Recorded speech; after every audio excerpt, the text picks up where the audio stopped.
HPP ini sendiri sudah menantang Kejati, ya kan, untuk bagaimana menerapkan TPPU, karena dalam kasus ini akhirnya kan berkembang bahwa seperti yang dirilis oleh Kejaksaan bahwa nilai kerugian itu cukup fantastis, 5,7 triliun, ya kan. Nah ini kan artinya kerugian negara yang begitu besar dari aktivitas penambangan ilegal lah seperti itu kan. Nah, karena tujuan untuk pemberantasan korupsi di luar dari efek jera terhadap para pelakunya kan juga harus ada pemulihan kerugian negara. Nah, terkait ini tadi kan sudah dirilis bahwa ada 79 M yang berhasil disita, baik itu dalam bentuk uang maupun barang kan.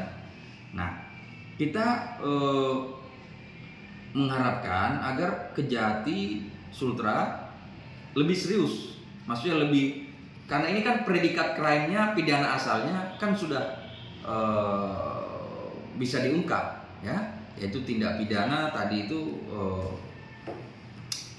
penambangan ilegal ya, yang melanggar hukum ya, dengan cara menggunakan dokumen terbang dan menyebabkan kerugian negara. Tindak pidana asalnya sudah ada. Tinggal bagaimana dia kembangkan nanti melalui TPPU. TPPU artinya akan menyelidiki hasil kejahatan ini tadi dari kegiatan tindak pidana tadi ini itu kemana? Nah, karena kan akan dicari kemana mengalirnya uang-uang hasil kejahatan itu, karena kan tidak mungkin uang itu menguap, tidak mungkin uang itu tiba-tiba hilang. Itu bisa ditelusuri.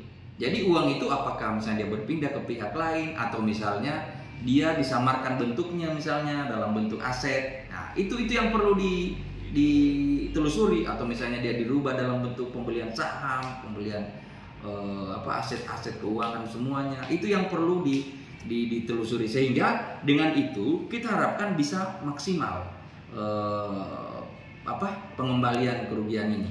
Jadi yang perlu dititik beratkan seperti ini, bahwa kan sudah ada beberapa korporasi yang ditetap, artinya direktur-direktur korporasi. Nah, kita menduga bahwa ini juga pasti akan mengalir kepada korporasi-korporasi ini, kepada para pemilik manfaat, ya, khususnya pemegang saham kan. Nah itu harus ditelusuri. Kalau memang mengalir ke pemegang saham, itu harus diambil, harus disita, atau ada kepada pihak-pihak luar, ya, di luar daripada para pemegang saham, itu juga harus. Jadi kita harap bahwa Kejaksaan betul-betul lebih mendalami ini, karena memang untuk pencucian uang ini memang kejahatannya itu kan pasti kejahatan tingkat tinggi. Ibaratnya bagaimana mereka menyamarkan berbagai hasil kejahatan itu dengan cara-cara yang pasti canggih, sehingga harus juga ditelusuri dengan cara-cara yang lebih canggih gitu. Siapa kalau dari HPP ini sendiri melihat memang apakah dugaan TPPU ini sangat kental di kasus korupsi tambang di BP Gantung sendiri? Oh sudah pasti, karena apa? Ini kan terbukti misalnya seperti kemarin ada informasi, ya, dan itu sudah terkonfirmasi bahwa sekelas pejabat kejaksaan saja, mantan Kejati Sultra kan terima uang, ya kan, terima uang. Berarti ini jelas ini. Kemarin kemudian ada yang ditangkap sebagai Markus, ya, menikmati 6 miliar. Berarti ini kan masih banyak uang-uang yang beredar yang belum ditelusuri. Harusnya kalau mau berani termasuknya menjangkau para aparat penegak hukum, ya, harusnya. Karena kita ketahui bahwa penambangan ilegal itu kenapa bisa marak, bisa jalan, dan bisa terkonsolidasi, ya. Karena ini adalah rahasia umum bahwa di situ juga ada keterlibatan aparat-aparat penegak hukum yang ikut menikmati. Itu juga harus berani disentuh. Pasti ada koordinasi. Iya, termasuk pejabat-pejabat daerah juga harus berani. Kalau betul-betul kita mau memaksimalkan pengembalian kerugian, jangan cuma artinya nilai kerugian saja yang fantastis, tapi bagaimana pengembaliannya? Itu. Berarti sudah tepat pihak Kejati menerapkan pasal. Iya, karena memang dari awal kita mendorong, dan kita anggap bahwa kalau Kejati sudah berani melangkah untuk bagaimana menerapkan TPPU, itu yang kita harapkan dari awal. Berarti Kejati betul-betul punya niatan untuk bagaimana meminimalisir atau setidaknya mengembalikan bicara. Karena apa yang dirilis tadi 79 miliar belum seberapa dari nilai kerugian yang dirilis dari setengahnya saja belum. Iya, 5,7 miliar. Karena kalau 5,5 triliun saja itu kan 5.000 miliar. Nah, seperti itu.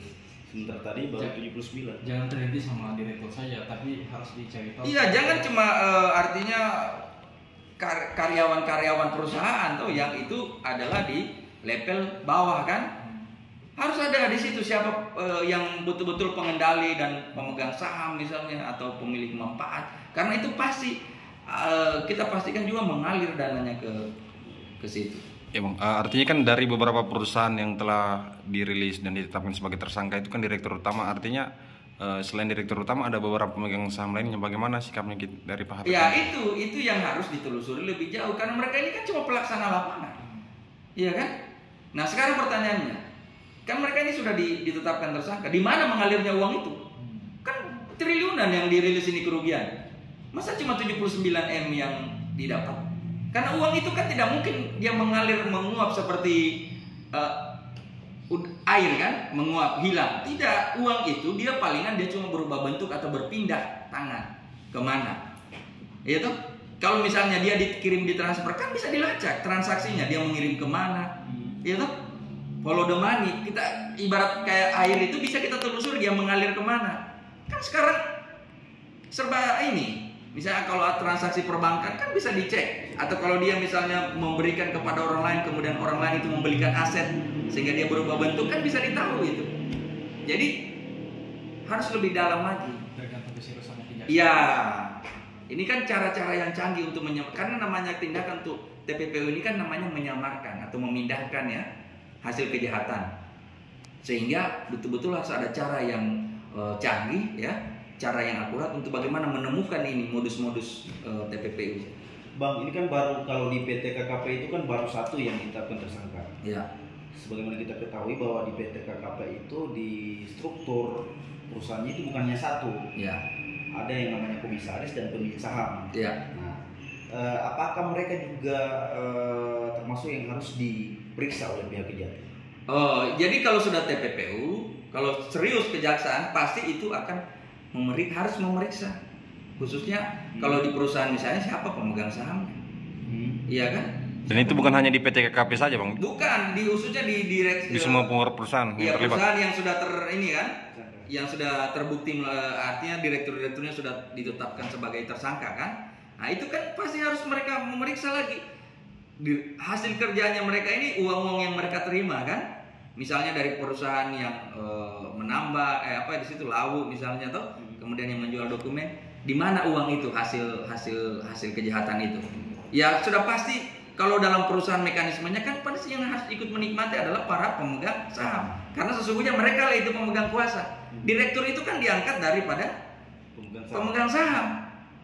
Direksi ini kan perpanjangan tangan perusahaan yang diangkat oleh pemegang saham. Masa direktur tidak melapor atau tidak menyampaikan, tidak mungkin kerja sendiri. Iya, maksudnya hasil yang dia peroleh di situ kan tidak mungkin tidak dilaporkan atau tidak disampaikan kepada pemegang saham. Karena yang berhak untuk menikmati hasil daripada ini hasil kerja suatu namanya korporasi adalah pemegang saham berdasarkan dengan bagian-bagian sahamnya. Jadi kalau pemegang saham juga menikmati apa yang dihasilkan oleh perusahaan itu dan memang terbukti perusahaan itu ditetapkan direkturnya terbukti melakukan tindak pidana, berarti dia juga harus diperiksa dan dana-dana yang dia terima juga harus disita.